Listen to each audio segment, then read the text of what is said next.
Assalamualaikum warahmatullahi wabarakatuh. Auzubillahi minasyaitonirrajim. Bismillahirrahmanirrahim. Wailul yauma izil lil mukazzibin. Celakalah pada hari itu bagi para pendusta. Kita tidak perlulah bicara tentang orang yang di luar Islam. Dusta mereka itu sudah bentuk dalam dusta yang pasti karena mendustakan ayat-ayat suci Al-Quran. Namun sekali lagi, di dalam kuliah itu ada orang kafir yang memang benar-benar kafir, berniat untuk menistakan Islam, berniat untuk menistakan Al-Quran.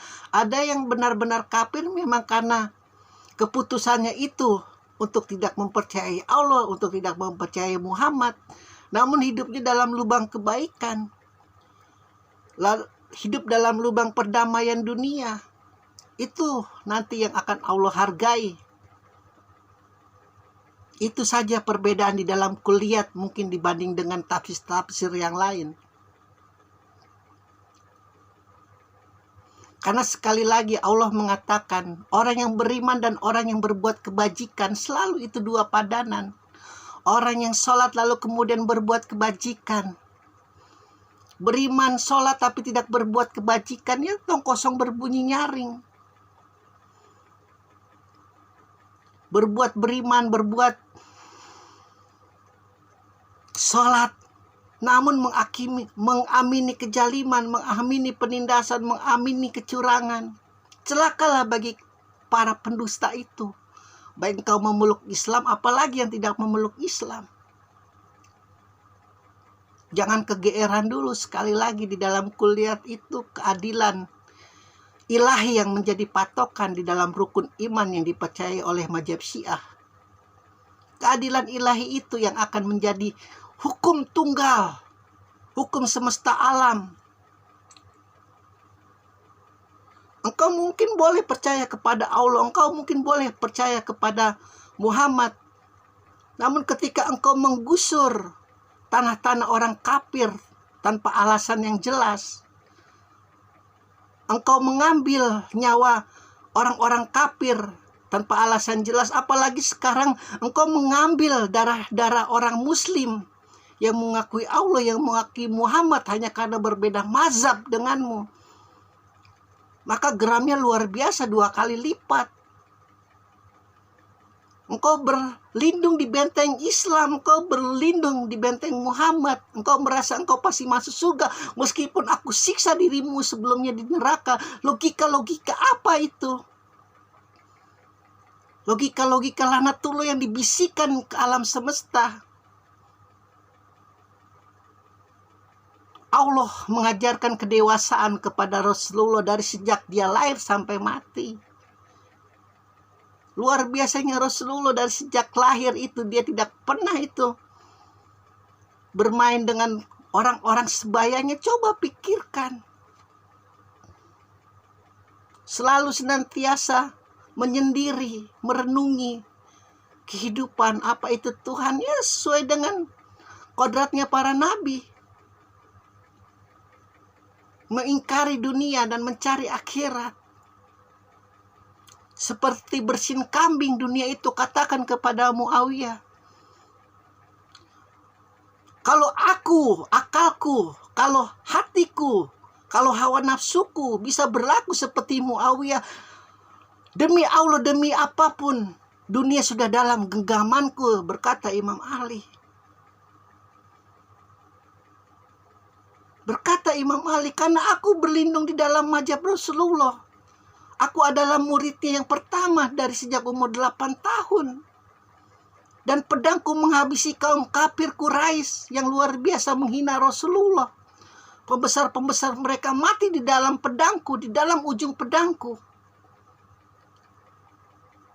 Maka aku tidak bisa berbuat seperti Muawiyah, menghalalkan segala cara. Katakan kepada Muawiyah,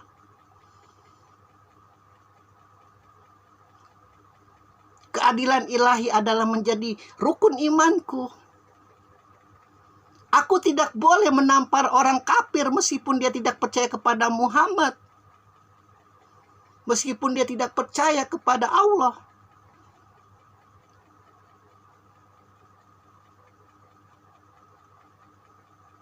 Aku tidak bisa berbuat zalim.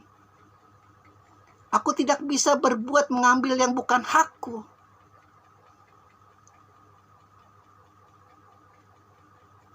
Aku tidak termasuk mereka yang di dalam ayat suci Al-Quran, celakalah pada hari itu bagi para pendusta. Bagi para mereka yang mengingkari perjuangan Rasulullah yang dalam jalan kesukaran, lebih memilih kepada jalan yang ingin cepat-cepat, seperti kaum jin, mau serba cepat, tidak ada proses. Ujuk-ujuk langsung jadi direktur, ujuk-ujuk langsung jadi komisaris. Tanpa ada pengalaman apapun, hanya menjadi boneka-boneka mafia. Hanya menjadi boneka-boneka kaum pengambil uang rakyat.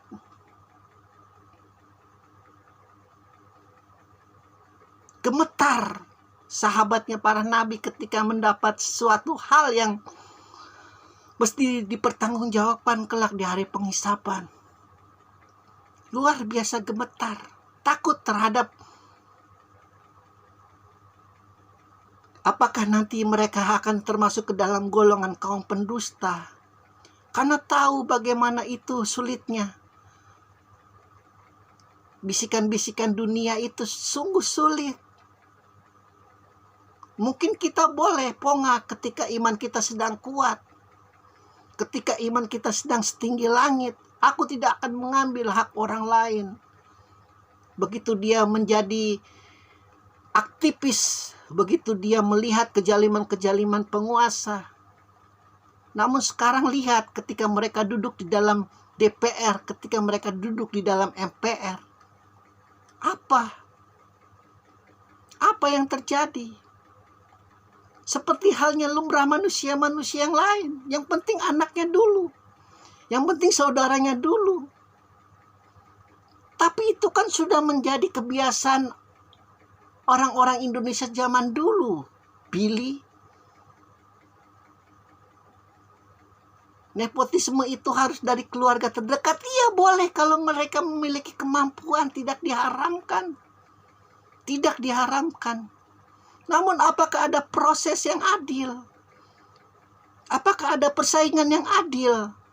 Tanpa memandang siapa yang di belakangnya. Tangisan-tangisan mereka yang tersisih karena ketidakadilan itu yang akan kau terima di hari penghisaban. Kau mendustakan ayat, bahkan bukan ayat, surat Al-Mutaffifin. Kau telah berbuat curang. Surat ini untuk orang yang berbuat curang.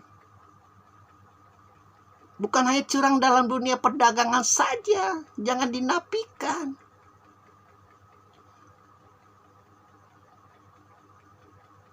Allah ngapain ngurusin masalah-masalah yang di pasar? Masalah-masalah becek-becekan seperti itu. Allah lebih tinggi nilainya. Ayat-ayatnya lebih tinggi. Firman-firmannya lebih tinggi. Ini tidak hanya masalah curang dalam dunia perdagangan. Dalam dunia politik, militer, apapun itu. Kau tidak boleh berbuat curang. Kalau kau tidak termasuk ke dalam golongan orang celaka kelak bertemu Allah di akhirat. Bukan alasan. Sudah adat istiadat, sudah tradisi, sudah tai kucing segala macam. Bukan alasan kalau kau memang mengaku kau pemeluk Islam. Keselamatan semua mungkin itu hanya bertahan. Kan terbukti hanya bertahan 32 tahun. Sekuat apapun, sebesar apapun pengaruhnya, pasti Allah hinakan. Pasti Allah hancur leburkan.